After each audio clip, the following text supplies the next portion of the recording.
우리 인간이 하나님께 받은 은혜는 너무 많습니다. 아마 우리가 셀 수 없을 정도로 많이 은혜를 받고 있습니다. 아무리 셈을 잘하는 사람이라 할지라도 하나님께서 주신 은혜들을 다 기억하고 셀 수 있는 사람은 없다라고 생각합니다. 하루 동안 받은 은혜라도 우리가 다 셀 수 없을 정도로 많습니다.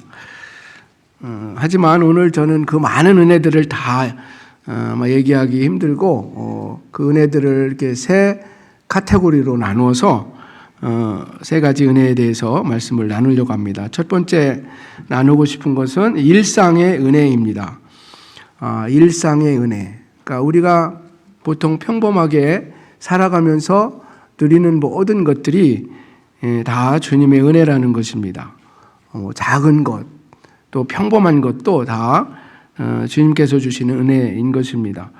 은혜라고 해서 꼭 특별해야 되고 또 눈에 보여야 되고 커야 되는 것은 아닙니다. 우리가 날마다 일상 속에서 누리는 것들이 다 주님의 귀한 은혜가 되는 것입니다. 여러분 아시는 것처럼 제가 이제 코로나에 걸려가지고 지난주에 못 나왔잖아요. 그래서 거의 집에만 있었는데 정말 이렇게 우리가 일상을 누리는 것, 밖에 나가고 사람들을 만나고 또 직장에 가고 이런 것들이 작은 은혜가 아니다. 그걸 다시 한번 깨닫게 되었습니다. 아직도 100% 몸이 회복된 건 아니지만 이렇게 나와서 또 강단에 설 수 있는 것이 얼마나 큰 은혜인지 모르겠습니다. 우리가 어떤 것을 평상시에는 못 느끼다가 일상의 은혜를 잃어버렸을 때 그것이 정말 은혜였구나, 축복이었구나 하는 것을 깨달을 때가 있습니다. 전도서에 보면 제가 좋아하는 구절 중에 하나인데요. 이런 말씀이 나옵니다. 전도서 3장 12절 13절 한번 같이 읽어볼까요? 시작.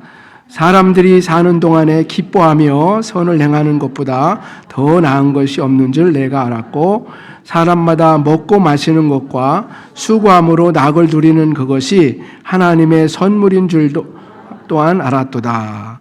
아멘. 여기서 사람이 먹고 마시는 것, 수고함으로 낙을 누리는 것, 이것도 하나님의 선물인 것을 알았다. 우리가 먹고 마시고 또 일상적으로 움직이고 하는 모든 것들이 다 하나님의 선물이라는 거예요. 그렇지 않으면 우리가 이런 것들도 누리기가 어렵다라는 것을 깨달았다는 것입니다. 일상적인 삶을 살다가 어느 정도 이렇게 그것을 단절을 경험하는 분들이 있죠. 제가 코로나에 걸렸다든지 또는 병에 걸려서 또 병상에 누워 있다라든지 또는 감옥에 gat혀서 지낸다든지 또는 실직을 해서 직장 생활을 하지 못한다든지 이런 분들은 이게 평상시의 삶이 얼마나 큰 은혜였는지를 이제 그때 가서 깨닫게 되는 것입니다. 우리가 한번 생각해 보면 가정이 있고 여러분 대부분 다 가정이 있습니다. 그죠? 가족이 있고 또 직장이 있고 또 나름대로 이제 건강을 잃어버린 분도 있지만 또 건강을 누리면서 살고 있습니다. 이것이 은혜죠. 이렇게 예배당에 와서 목소리를 내서 찬송할 수 있는 것도 은혜입니다. 오늘 본문에 보면 그 베드로가 루다라는 지방에서 그 환자를 치료해 준 이야기가 나옵니다. 그리고 또 요빠라는 곳에서 다비다라는 사람이 병들어 죽었을 때 베드로가 와서 그를 살려내는 이야기가 나옵니다. 여기에 나오는 그 첫 번째 사람 이름이 애니아라는 사람이죠. 또 어떤 분들은 애니아가 이름이 여성스러운 이름이라서 여자라고 생각하는 분이 있는데 애니아는 여자 아닙니다. 남자입니다. 그 뒤에 다비다는 여자였습니다. 근데 그 애니아가 지금 어떤 상태에 있었습니까? 이분은 믿는 사람임에 틀림이 없어요. 베드로가 가서 그를 고쳐주신 것 보면 아마 믿는 사람이었던 것 같습니다. 그런데 8년 정도 지금 침상에 누워 있었습니다. 중풍병에 걸려가지고 8년 동안 꼼짝 못하고 있었던 거예요. 그러면 이 사람에게 있어서 소원이 무엇이었을까요? 8년 동안 중풍병에 걸려서 침상에만 누워있는 사람이 어떤 소원이 있을까요? 무슨 뭐 큰 소원이 있었겠습니까? 건강이 회복되는 거 아니었을까요? 그래서 자리를 털고 일어나서 내가 집안일에도 마음대로 걸어 다닐 수 있었으면 얼마나 좋을까. 아마 그런 생각을 했을 거예요. 또 가족이 있는 사람이라면 그 자녀들이 있다면 자녀들과 함께 밖에 나가서 놀 수만 있었다면 얼마나 좋을까. 아마 이런 생각을 해봤을 것입니다. 또 중풍병으로 해서 말을 못하는 상태였다면은 내가 의사소통만이라도 마음껏 할 수 있었으면 얼마나 좋을까. 아마 큰 소원이 아니라 그런 작은 소원이 있었을 것입니다.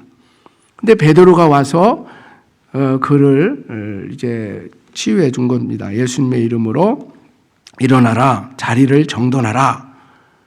그런데 고쳐졌습니다. 그 자리에서 일어나서 이제 정돈을 했죠. 그 자리를 정돈하면서 그거 얼마나 기뻐했겠어요. 이렇게 내가 일어나서 내가 잠자고 누워 있었던 자리를 정돈할 수만 있어도 이것이 은혜구나 하는 걸 아마 깨닫게 되었을 것입니다. 그럼 일상의 삶이 축복이라는 것을 우리가 알고 있지만 그러나 평상시에 그것을 못 느낄 때가 있어요. 그걸 잃어버리고 나서 그것이 축복이었구나. 이렇게 건강한 가정이 있는 것이 축복이구나. 이런 것을 이제 느끼게 되는 것입니다. 사랑하는 성도 여러분, 저와 여러분은 소중한 것들 잃어버린 다음에 그게 참 소중했구나 그렇게 깨닫는 사람이 아니라 평소에 하나님 주신 평범한 것들 속에서 일상 속에서 하나님의 은혜와 축복을 발견하고 감사할 수 있기를 축복합니다. 그럼 가정의 달이잖아요, 이번 달이.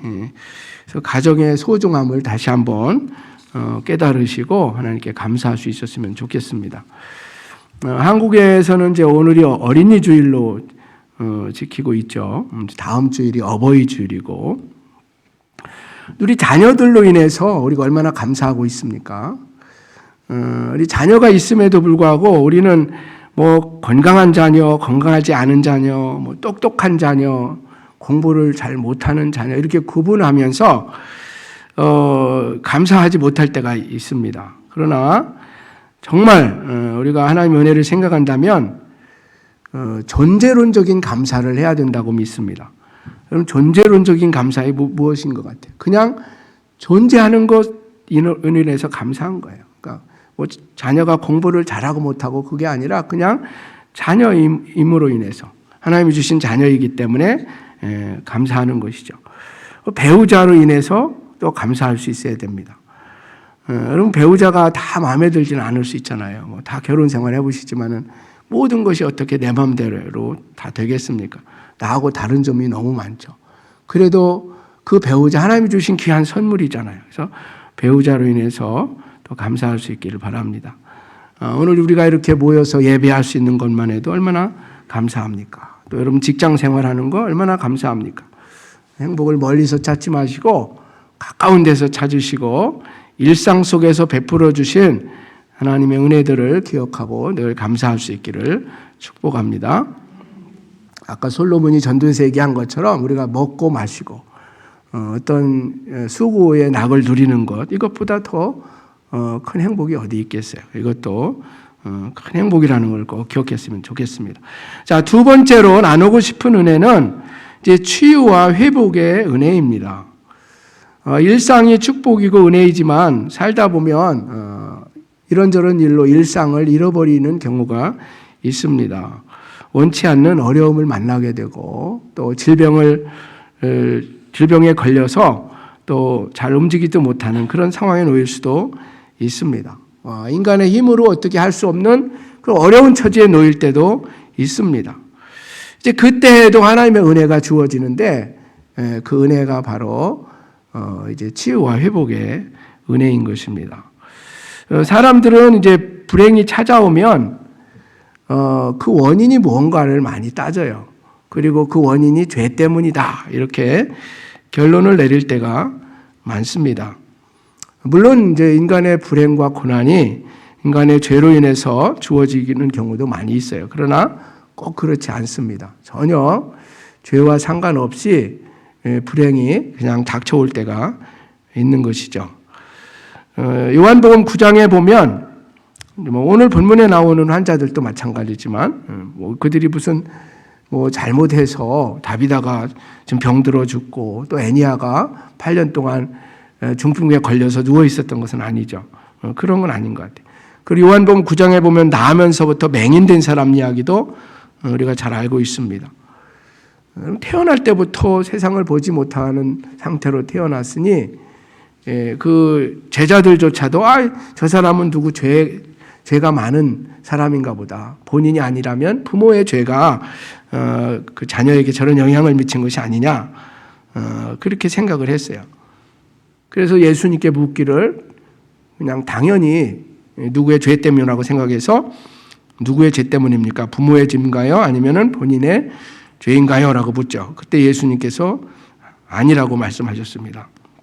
이 사람이나 그 부모의 죄로 인한 것이 아니라 그에게서 하나님이 하시는 일을 나타내고자 합니다. 이렇게 말하죠. 또 요한복음 11장에 가면은 그 베다니에 나사로가 병들어 죽게 되는 이야기가 나오죠. 예수님이 살리셨는데 나사로가 병들었을 때 그 가족들이 와서 어떻게 말하냐면은 나사로가 병들었어요. 주님 고쳐주세요. 이렇게 말하지 않고 보십시오.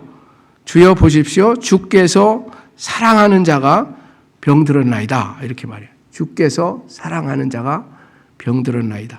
좀 말이 안 맞는 것 같잖아요. 주님이 사랑하는 사람이라면 병도 안 들고 건강해야지 왜 주님이 사랑하는 자가 병이 들고 또 죽기까지 합니까?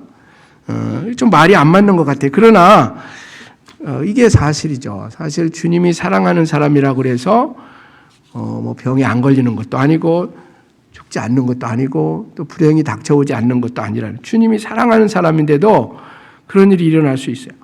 이사야서 38장에 보면 히스기야 왕이 병들어 죽을 뻔한 그런 이야기가 나옵니다. 히스기야 왕은 그 남유다 여러 왕 중에서 굉장히 훌륭한 왕이었습니다. 다윗 왕을 닮았던 그런 좋은 왕이었습니다. 그런데 그가 병에 걸리고 며칠 못 살게 되는 중병에 걸리게 되는 거죠. 그래서 하나님께서 이사야 선지자를 통해서 가서 그 소식을 전해주게 하십니다. 너는 네 집에 유언을 남기라. 내가 죽고 살지 못하리라. 며칠 안에 죽으니까 유언을 남기라고 하나님께서 미리 말씀해 주셨어요. 그런데 히스기야가 죽음을 받아들이지 않고 이제 기도했습니다. 히스기야 믿음의 왕이었어요. 그래서 막 하나님 앞에 울면서 기도했죠. 하나님께서 그의 기도를 들어주셔서 이제 15년의 생명을 연장시켜 주시는 이야기가 나옵니다.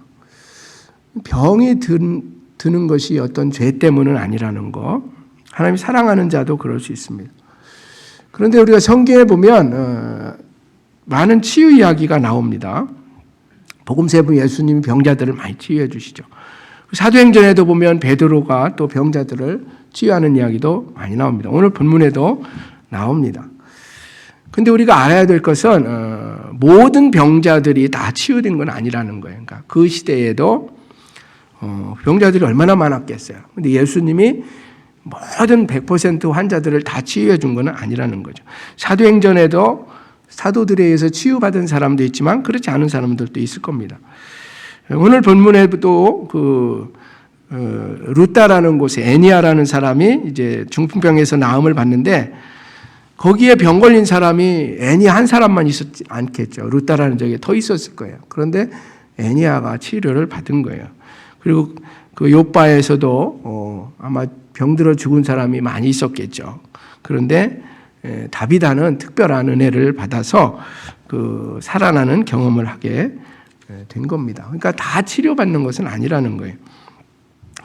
그리고 예수님이 치료한 경우하고 이제 그의 제자들인 베드로나 제자들에서 치유가 된 경우 치유가 똑같은 치유인데 조금 방식은 다르다는 것을 우리가 알 수 있습니다. 예수님의 경우는 늘 예수님의 어떤 권위를 가지고 치유를 명했습니다. 예를 들어서 중풍병자에게도 예수님은 그냥 내 죄의 사함을 받았느니라 이렇게도 말씀하시고 일어나 네 상을 가지고 집으로 가라 그냥 명령을 했어요. 그러면 치유가 이루어졌습니다. 근데 베드로와 같은 경우는 자기의 권위로 병자를 치유한 게 아니에요. 베드로 같은 경우 늘 보면 예수님의 이름으로 명하노니 일어나라 이렇게 하고, 오늘 본문에서 예수의 이름으로 말하니까 자리를 정돈하라, 일어나서 자리를 정돈하라, 이런 식으로 예수님의 이름을 얘기하는 것을 볼 수 있습니다. 그러니까 똑같은 치유인데 예수님이 치유해 주신 경우는 예수님이 치유해 주신 거예요. 하나님이시니까, 예수님 하나님의 아들이시니까 당신의 권위로 말씀하셨어요. 죽은 자를 살리실 때도 달리다 꿈, 소녀야 일어나라. 그럼 소녀가 일어났습니다. 죽은 나사로에게도 나사로야 나오라. 나사로가 나왔습니다. 근데 베드로나 이런 제자들 같은 경우는 자기의 어떤 능력이나 권위로 하는 것이 아니고 예수님의 이름의 권위와 능력으로 하니까 항상 기도하고 했고 예수님의 이름으로 한 것을 볼 수 있습니다. 이것은 무엇을 우리에게 말씀해 주냐면 병자를 치유하고 또 고치고 하는 이런 능력은 우리 인간에게서 오는 것이 아니라 하나님에게서 오는 것이다. 그리고 이 치유의 어떤 그 원천은 예수님이시라는 것을 우리에게 분명히 말씀하고 있습니다. 그래서 오늘 우리는 똑같이 치유를 받을 수 있어요. 그러나 우리의 능력으로 하는 것이 아니라 예수의 능력으로, 하나님의 능력으로 이루어진다는 것을 우리가 기억할 필요가 있습니다. 어떻게 병자가 치유될까? 치유의 기적을 체험하려면 어떻게 해야 될까?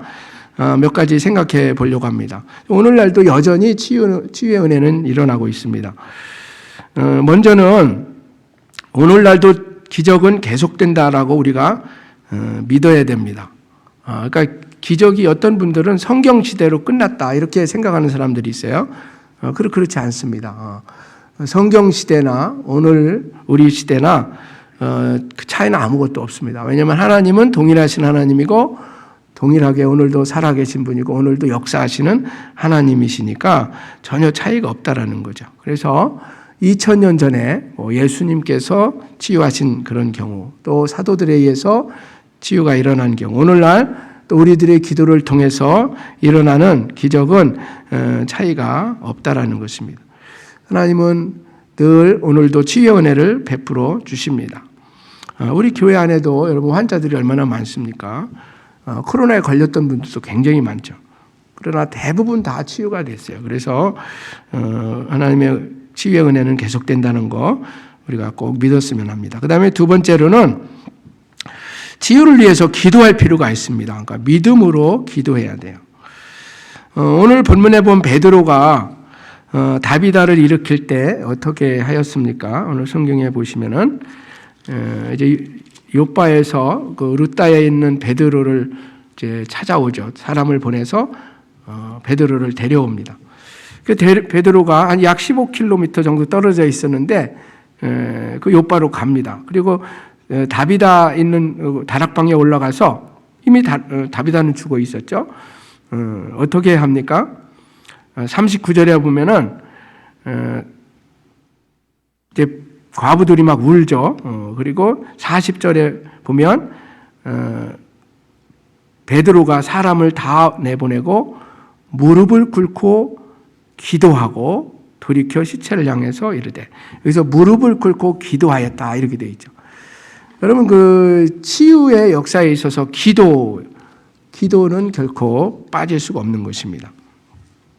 야고보서에 보면 기도에 대해서 말씀하고 있어요. 야고보서 5장 14절 16절 보면 너희 중에 병든 자가 있느냐? 그는 교회의 장로들을 정할 것이요 그들은 주님의 이름으로 기름을 바르고 그를 위하여 기도할지니라. 15절 16절 같이 읽어보죠. 시작. 믿음의 기도는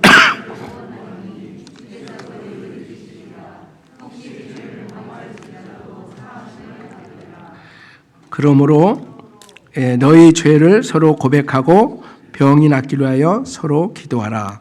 의인의 간구는 역사하는 힘이 큼이니라. 아멘. 병든 자가 있느냐? 교회 장로들을, 목회자들을 불러서 또 기도를 받으라는 것입니다. 기도하라는 것입니다. 그럼 기도가, 믿음의 기도가 있을 때 치유의 역사가 나타납니다. 뭐 환자가 있으면 우리는 이제 의사를 찾죠. 잘하는 것입니다. 네, 우리가 의사만 찾을 것이 아니라 이렇게 기도의 사람들을 또 찾을 필요가 있어요. 그래서 기도를 통해서 치유의 역사가 일어난다는 것입니다. 아까 히스기야 왕 같은 경우도 분명히 죽을 병이었어요. 며칠 못 살아요. 그런데 그가 눈물로 하나님 앞에 기도했을 때 그의 기도를 하나님이 들어주셔서 15년 내에 생명을 연장시켜 주신 거 우리가 알고 있습니다. 자, 그 다음에 치유에 있어서 세 번째, 기도를 통해서만 치유받는 것이 하나님의 은혜라고 생각해서는 안 됩니다. 세 번째로는 의사나 약을 통한 치유도 하나님의 은혜라는 것입니다. 여러분 이게 믿어지세요? 예, 하나님께서는 꼭 어떤 기적적인 방법을 통해서만 치유해 주시는 분이 아닙니다. 그러니까 의사나 약을 통해서 얼마든지 우리를 치유해 주십니다. 그리고 그런 치료도 전적으로 하나님의 은혜입니다. 정말 믿음의 의사라면은 의사가 수술을 해놓고도 내가 이 사람을 고쳤습니다 말하지 않을 겁니다. 수술했다고 해서 다 고쳐지나요? 아니죠. 그 하나님께서 그 상처가 치유되고 회복되도록 해 주셔야 치유가 일어나는 거죠. 그러니까 결국은 의사도 어느 역할을 할 뿐이지 환자를 완전히 치료해 주시는 분은 여전히 하나님이십니다. 약이나 뭐 의사를 통해서 치료하는 것도 하나님의 은혜인 것입니다. 예수님께서 이런 말씀하셨죠. 병든 자에게라야 의사가 필요한 건강한 자는 의사가 필요 없고 병든 자에게라야 의사가 필요하다. 예수님이 그런 말씀하셨어요. 그거는 무슨 말씀이에요? 그러니까 병든 자에게 의사가 있어야 된다는 것을 인정하신 거죠. 그러니까 예수님이 많은 병자들을 고쳤다 그래서 의사는 필요 없다. 다 내가 고쳐준다. 이렇게 말씀하신 것이 아니라는 거예요. 그래서 일반적인 그런 치유 방법도 하나님의 은혜다. 그 다음에 네 번째로 치유에 있어서 어떤 면에서 가장 중요한 요소라고 생각하는데 사랑의 요소가 빠질 수가 없습니다. 그러니까 성경에 나오는 많은 치유의 역사에 보면 그 주변 사람들의 사랑과 헌신과 수고가 있었습니다. 그러니까 그냥 치유된 게 아니에요.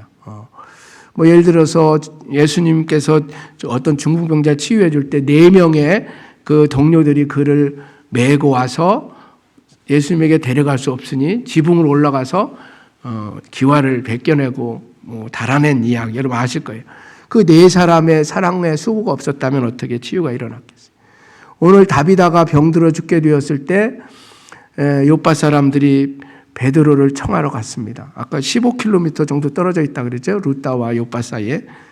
그리고 베드로는 또 거기에 걸어서 갔습니다. 그리고 기도했고 치유가 일어났어요. 그 사이에 많은 사랑의 수고가 있었습니다. 성경에 보면 사랑하는 딸이 아팠을 때에 딸을 위해서 그 어머니가 어떻게 예수님께 호소하는지 우리는 알고 있습니다. 예수님께서 아마 그 여인의 믿음을 시험하셨는지 좀 자존심 상하는 말씀도 하신 적이 있어요. 자녀의 떡을 취하여 개들에게 던짐이 마땅치 아니하니라. 그러니까 그 여인이 그 수르보니 여인이 어떻게 말합니까? 주여 올소이다마는 개들도 주인의 상에서 떨어지는 부스러기를 먹나이다. 딸에 대한 사랑 때문에 포기하지 않는 것입니다. 그러자 예수님께서 여자여 네 믿음이 크도다 네 소원대로 되리라 이렇게 말씀하셨어요. 결국 이런 주변 사람들의 믿음과 사랑의 수고가 이런 기적을 낳는다는 것을 우리가 알게 되는 것입니다. 그래서 사랑의 수고가 있을 때 이런 치유가 일어난다. 여러분 주위에 환자들이 있을 때 정말 위에서 기도하는 사람들이 많고 또 사랑의 수고가 많다면 하나님께서 그 기도와 그 사랑을 외면하지 않으신다는 것입니다. 자, 5번째로 이제 치유가 일어났을 때 굉장히 중요한데 그 모든 영광을 하나님께 돌려야 합니다. 어떤 경우 이제 치유가 일어났을 때 하나님의 영광을 가로채는 경우가 있어요. 아까 예수님이 치유한 경우와 그의 제자들이 치유한 경우가 현상은 똑같았지만 그 과정은 달랐다 그랬죠. 예수님은 그냥 예수님의 권위로 치유해 줬어요. 예수님이 치유하신 거예요. 그러나 베드로 같은 경우는 그 치유 과정에 있어서도 자기의 능력이나 권위나 경건으로 치유한 게 아니라 예수의 이름으로 주님을 의지해서 치유가 일어나는 것을 인정했습니다. 그리고 치유가 됐을 때도 그 영광을 오로지 하나님께만 돌렸습니다. 자기가 정말 0.001%도 차지하려고 하지 않았다는 것이죠.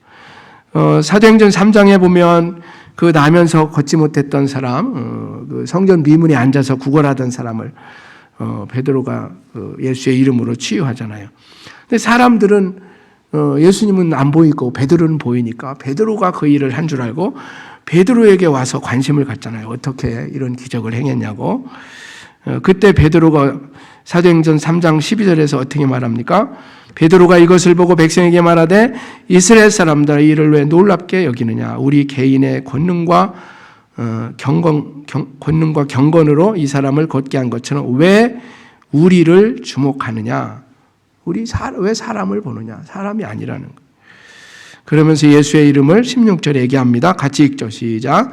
그 이름을 믿음으로 그 이름이 너희가 보고 아는 이 사람을 성하게 하였나니 예수로 말미암아 난 믿음이 너희 모든 사람 앞에서 이 사람을 완전히 낫게 하였느니라. 아멘. 누가 낫게 했다고요? 예수님이 낫게 했어요. 그래서 예수님은 지금도 살아계시고 우리의 주가 되시는 분이니까 여러분 오늘도 치유의 역사는 일어나요. 그러나 앞에서 얘기한 것처럼 100%다 치유가 된다는 거예요. 하나님의 어떤 주권 속에서 일어나는데 치유의 은혜가 필요한 자들에게 하나님께서 베푸시는 줄로 믿습니다. 그때 영광을 하나님께 우리가 돌려야 하겠습니다. 자, 세 번째로 오늘 이제 본문에서 우리가 생각해 봐야 될 은혜는 구원의 은혜입니다. 사실 구원의 은혜가 가장 큰 은혜죠. 우리 일상의 은혜도 은혜고 또 우리가 어떤 어려움에서 벗어나는 이런 치유와 회복의 은혜도 하나님의 큰 은혜인데 우리 믿는 자들에게 있어서는 가장 큰 은혜는 구원의 은혜입니다. 영원히 죽을 수밖에 없는 우리, 죄로 인해서 멸망받을 수밖에 없는 우리를 주님께서 십자가에서 죽으심으로 우리를 구원해 주신 이 은혜는 정말 말로 다 할 수 없습니다. 오늘 본문에서 누가는 이제 이 사도행전을 기록하면서 루다에서 애니아가 치유받고 또 그 다음에 또 욥바에서 다비다가 죽은 상태에서 살아나는 기적을 경험했고, 근데 그것을 기록하면서 빼놓지 않은 말씀이 있어요. 그게 뭐냐면은 그 사건을 통해서 복음이 그 지역에 전파됐고 많은 사람들이 구원을 얻었다. 그 얘기입니다. 35절 우리 같이 읽어보죠. 시작. 루다와 샤론에 사는 사람들이 다 그를 보고 주께로 돌아오니라. 그 다음에 42절 시작. 온 요파 사람이 알고 많은 사람이 주를 믿더라. 아멘. 그러니까 어떤 기적 사건을 강조한 것이 아니라 그것을 통해서 많은 사람들이 예수님을 믿게 됐다는 거예요. 하나님은 살아계신 분이구나. 예수님은 지금도 살아계신 분이구나. 그래서 예수님을 믿고 구원을 얻게 된 것. 이것이 더 큰 축복이라는 것입니다. 여러분, 치유 기적은 보편적인 것은 아니에요. 그래서 모든 병이 다 치유되는 거 아니고, 아까 루다 지역에도 여러 환자 중에서 애니아가 치유된 거고, 또 그 욥바에서도 죽은 사람이 많이 있었지만 한 사람 다비다가 또 살아나는 경험을 한 거지 다 그런 경험을 한 건 아니에요. 근데 감사한 것은 그 지역의 복음으로 인해서 많은 사람들이 구원을 얻게 됐다라는 것입니다. 예수님을 통한 구원은 완전한 구원이고 영원한 구원인 것입니다. 그러니까 육체 질병에서 치유받는 것은 완전한 구원은 아니에요. 그것도 구원이지만은 완전한 구원은 아닙니다. 또 일시적이 영원한 게 아니에요. 병에서 나았다고 그래서 영원히 무병장수하는 거 아니죠. 또 병에 걸릴 수 있습니다. 여러분, 다비다가 살아났지만 또 죽었을까요? 안 죽었을까요? 죽었죠. 죽었습니다. 그러니까 그건 영원한 건 아니에요. 성경에 보면은 살아난 이야기들이 많은데 다 다시 죽었습니다. 정말 영원한 구원은 예수 믿고 영생을 누리는 이것이에요. 그리고 주님의 재림 때 우리가 부활의 몸을 입게 되면 그 구원이 영원한 구원인 것입니다. 예수님을 통한 이 구원은 어떤 구원인가? 간단하게 요약을 하자면 먼저는 영적으로 이미 우리는 받은 구원입니다. 우리가 구원이라고 그러면은 나중에 죽은 다음에 구원받는 거지 그렇게 생각하는 분들이 있는데 아니에요. 우리는 이미 영적으로 구원을 받았습니다. 요한복음 5장 24절에 보면 내가 진실로 너에게 이르노니 내 말을 듣고 또 나 보내신 이를 믿는 자는 영생을 얻었고 심판에 이르지 아니하나니 사망에서 생명으로 옮겨졌느니라. 여기 뭐 옮겨졌느니라 이렇게 돼 있죠. 옮겨질 것이가 아니에요. 옮겨졌느니라. 그러니까 예수 믿으면 이미 구원 받았어요. 우리가 죽어봐야 아는 게 아니에요. 이미 구원 받았어요. 그리고 이 구원은 두 번째로 잃어버릴 수가 없습니다. 그리스도 안에 있는 구원은 결코 잃어버리지 않습니다. 요한복음 10장 28절 내가 그들에게 영생을 주노니 영원히 멸망하지 아니할 터이요 또 그들을 내 손에서 빼앗을 자가 없느니라. 아멘. 그리고 여러분 이 구원은 정말 영원한 생명을 받는 그런 구원입니다. 영생의 구원이에요. 그래서 엄밀히 말하면 우리 살아서 예수 믿는 사람은 죽지 않습니다. 성경에서 그렇게 말해요. 요한복음 11장 25절 26절. 그러니까 육신은 죽었다가 나중에 다시 살아나지만 우리의 영혼은 죽지 않는 거죠. 이미 구원받았고 그래서 예수님이 이렇게 말씀하십니다. 예수께서 이르시되 나는 부활이요 생명이니 나를 믿는 자는 죽어도 살겠고 이제 죽은 다음에 또 다시 살아난다는 거예요. 무릇 살아서 나를 믿는 자는 영원히 죽지 아니하리니 이것을 네가 믿느냐. 아멘. 그래서 예수 믿는 사람은 죽음 자체를 이미 극복한 거예요. 그래서 영원히 죽지 않는 그런 경험을 하게 되는 것입니다. 여러분 이 구원은 너무 비싼 거예요, 사실. 이 영적인 구원은 너무 비싸서 우리가 돈으로 살 수 없습니다. 만약에 인간의 노력이나 행위로 이 구원을 사라 그러면은 아무도 살 수 없어요. 그래서 하나님은 값없이 그냥 주신 거예요. 사실 너무 비싼 거는 하나님이 다 값없이 주십니다. 왜냐하면 돈으로 살 수 없으니까. 그래서 로마서 3장 23, 24절에 보면은 값없이 의롭게 되었다는 말씀이 나옵니다. 모든 사람이 죄를 범하였음에 하나님의 영광에 이르지 못하더니 그리스도 예수 안에 있는 성령으로 말미암아 하나님의 은혜로 값없이 의롭다 하심을 얻은 자 되었느니라. 이사야 선지자는 누구든지 이 구원의 은혜를 이제 받으라고 말씀을 하고 있는데 너무 비싼 거니까 돈을 주고 살 수는 없으니까 값없이 와서 사라고 말씀하고 있습니다. 이사야서 55장 1, 2절 한번 같이 읽어보죠. 시작. 오라 너희 모든 복 많은 자들아 물로 나오라 돈 없는 자도 오라 너희는 와서 사 먹되 돈 없이 값없이 와서 포도주와 젖을 사라. 너희가 어찌하여 양식이 아닌 것을 위하여 은을 달아주며 배부르게 하지 못할 것을 위하여 수고하느냐. 내게 듣고 들을지어다. 그러면 너희가 좋은 것을 먹을 것이며 너희 자신들이 기름진 것으로 즐거움을 얻으리라. 아멘. 예수 믿고 구원 얻는 이 구원을 주님께서 다 이루어 놓았으니까 우리는 값없이 이제 받아서 누려라 하는 이 말씀인 것입니다. 오늘 이제 말씀을 마치려고 하는데요. 이 본문에 나오는 다비다에 대해서만 잠깐 생각해 보려고 합니다. 이 다비다는 이제 여제자라고 나와 있고 오늘 본문에 보니까 근데 특징이 하나 있습니다. 이 다비다는 선행과 구제를 많이 했던 사람이라고 나와 있어요. 36절에 보면 요바에 다비다라는 여제자가 있으니 그 이름을 번역하면 들어가라. 선행과 구제하는 일이 심히 많더니. 왜 사람들이 그가 죽었을 때 막 베드로에게 사람을 보내서 청해 왔을까? 왜 그의 죽음을 안타까워했을까? 그냥 보통 사람이라면 그러지 않았을 것 같아요. 근데 그가 선행과 구제를 참 많이 했던 그런 사람이죠. 그럼 선행과 구제는 어떤 구원의 조건은 될 수 없어요. 우리가 구원받기 위해서 뭐 선행과 구제를 많이 해야 된다. 그건 아닙니다. 앞에서 얘기한 것처럼 구원은 너무 비싼 것이고 우리가 이룰 수 없는 거예요. 살 수 없는 거예요. 그래서 하나님께서 예수님을 통해서 다 이루어 놓으셨어요. 그냥 받으면 되는 것입니다. 그런데 우리 믿는 사람들은, 이 다비다도 믿는 사람이었죠. 선행과 구제를 많이 해야 됩니다. 우리 다음 주에 우리가 또 한 분을 살펴볼 거예요. 고넬료라는 백부장에 대해서 살펴볼 텐데, 그도 선행과 구제, 기도에 힘썼던 사람이라고 성경에 나와 있어요.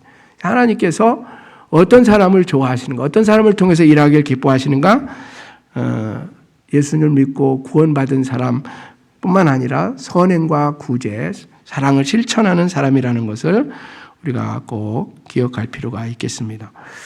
그런데 선행과 구제는 돈이 많아야 꼭 하는 건 아니에요. 돈으로 하는 것도 물론 중요한 것입니다. 그런데 돈으로만 하는 건 아니에요. 여기서 다비다는 어떤 사람이었어요?